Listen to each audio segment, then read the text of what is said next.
তাকে মোক সৰু সৰু লাগিছে দেখিবলৈ ন হাই সুচি আমি ফটো মাৰিম এতিয়া তুমিও ৰৈ দিয়া ফটো ছেশ্যন এয়া অনামিকা হাই কৈ দিয়া য়েছ হে ৰিচু হাই কৈ দিয়া আৰু এয়া আমাৰ হেৰি এই কি আছিলে জয় বিৰু এয়া ধৰ্মেন্দ্ৰ এয়া অমিতাভ বচ্চন থু ওলাই গৈছে মোৰ এয়া অমিতাভ বচ্চন এয়া ধৰ্মেন্দ্ৰ এবাৰ কৈ দিয়া ময়ূৰী इन कुत्तों के सामने मत नाचना बसंती আমি আজি আমাৰ কলেজত ৱৰ্কশ্বপ আছে কিহৰ ৱৰ্কশ্বপ মানলদা মুড কোৰ্টৰ এইটো আমাৰ অডিটৰিয়াম মুড কোৰ্টৰ এয়া মানলদা পাৰ্টনাৰ নৰ্মদা কি কৰিছ বলক আজি আপোনালোকক দেখাম আমাৰ মুড কোৰ্টৰ ছেশ্যন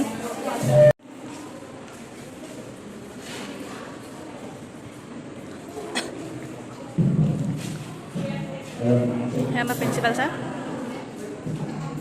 এইটো আমাৰ মুড কোৰ্টৰ হেৰি হয় অডিটৰিয়াম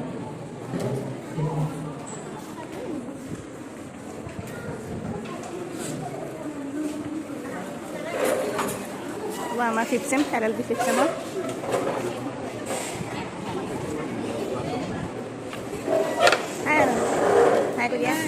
হাই কৈ দিয়া পইচা নলওঁ মই অঁ মই তাত বহিম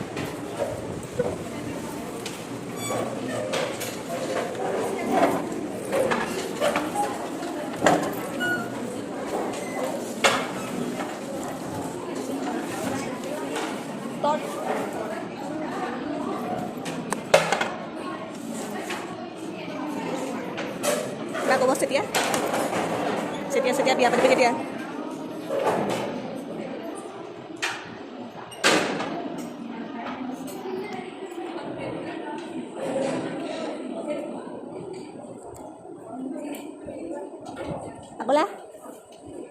আগলা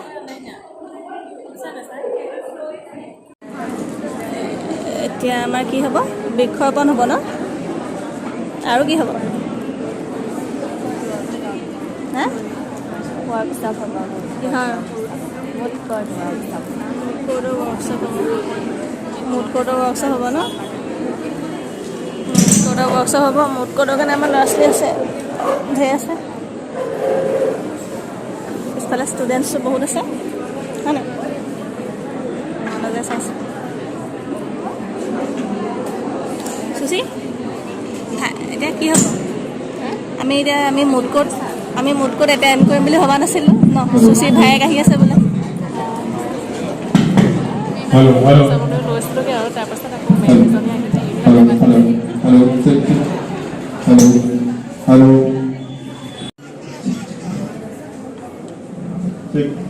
Hello. These clubs will conduct regular exhibitions, workshops, competitions that will not only enhance your skills but also allow you to express your individual ideas. মোক সেই মেমহঁতে ধৰিলে তুমি বচাবানে কিন্তু মোক মেমহঁতে ধৰিলে বচাবানে কিন্তু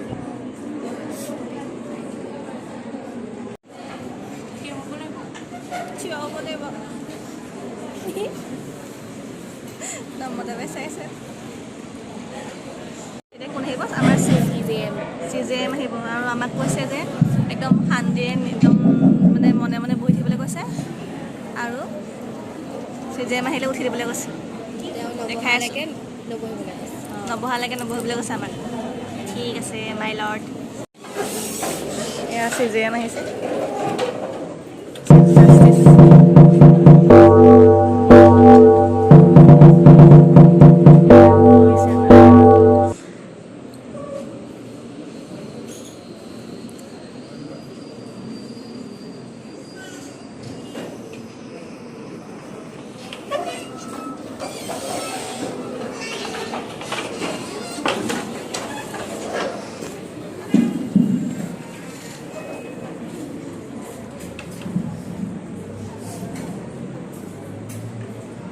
Hello.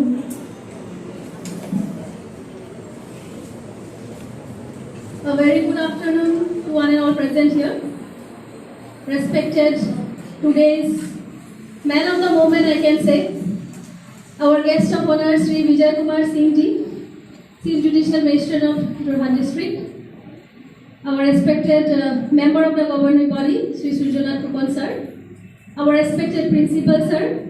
academic vice principal ma'am, vice principal sir, Sri Kumar sir, and course secretary of Jorhat Law College Student Union, to welcome sir to the dais. Please welcome sir.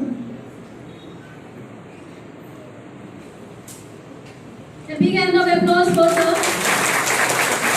We are happy to find you here, sir. I would like to request Noanika Bailu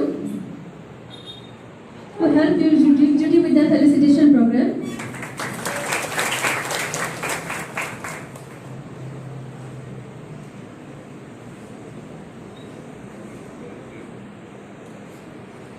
This gamosa is a sign of respect from our college and a small token of love as memento. Thank you so much, sir. Now I would like to welcome to the dais our respected member of the governing body.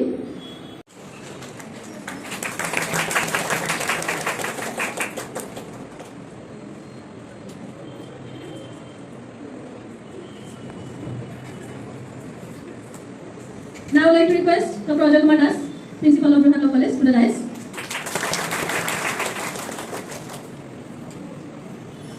Our today's resource person is Sri Sarthak Kumar Goswami sir. He will continue with the technical session after the inaugural session is over. He will take the class. Now we have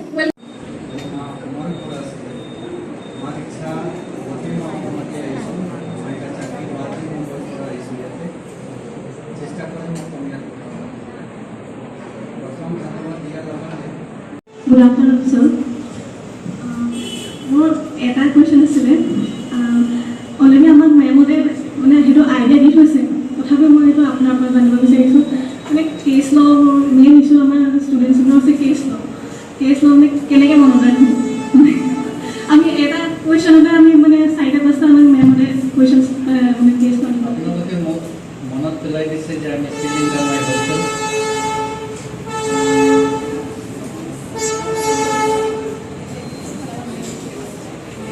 নিজে দি বুঝাওঁ কি আপোনাৰ লাগিব যে অকল এই problem আপোনাৰে নহয় চবৰে হৈছে এলিং মোৰো হৈছিলে মোৰ ছায়েন্স বেকগ্ৰাউণ্ড আছিলে I was a student of science লটো আহিছোঁ মোৰ মাৰে কাৰণে মাৰে ইচ্ছা আছিলে এজন ল মানে মোৰ প্ৰত্যেক বস্তু মোৰ মাৰ কাৰণে হৈছে কিন্তু ছায়েন্সৰ যি অভ্যাস হৈ যায় ছায়েন্সত পঢ়া ষ্টুডেণ্টৰ আছিলে যে আমি মুখস্থ কৰিব নোৱাৰোঁ বিশেষকৈ মই নোৱাৰোঁ মই কনচেপ্ট বুজাত বেছি অভ্যাস আছিলে লত আহিলে কিছুমান মুখস্থ কৰিবলগীয়া হয় আপোনাৰে নিচিনা কুৱেশ্যন মোৰো মনত আহিছে মোৰো চিনিয়ৰ ওচৰত গ'লোঁ আমাৰ ইউনিভাৰ্চিটিত বহুত ডিচিপ্লিন হয় চিনিয়ৰে গ'লে যেনেকুৱা চিনিয়ৰে নামাতিলে চকু উঠাব নালাগে দাদা বুলি মাতিব লাগে দিদি বুলি মাতিব লাগে তেওঁলোকে কৈছিলে যে ये तुम्हारा ही प्रॉब्लम है क्या हमको तो अभी भी याद नहीं होता है साइटेशन तो रूलिंग पढ़ार तो मेन मतलब আছে এটা বস্তু হ'ল সাইটেশন সাপোজ এআইআর পড়িছে এআইআর 2022 ভলিউম এমান পেজ নম্বর এমান বা এসএসসি পড়িছে তারে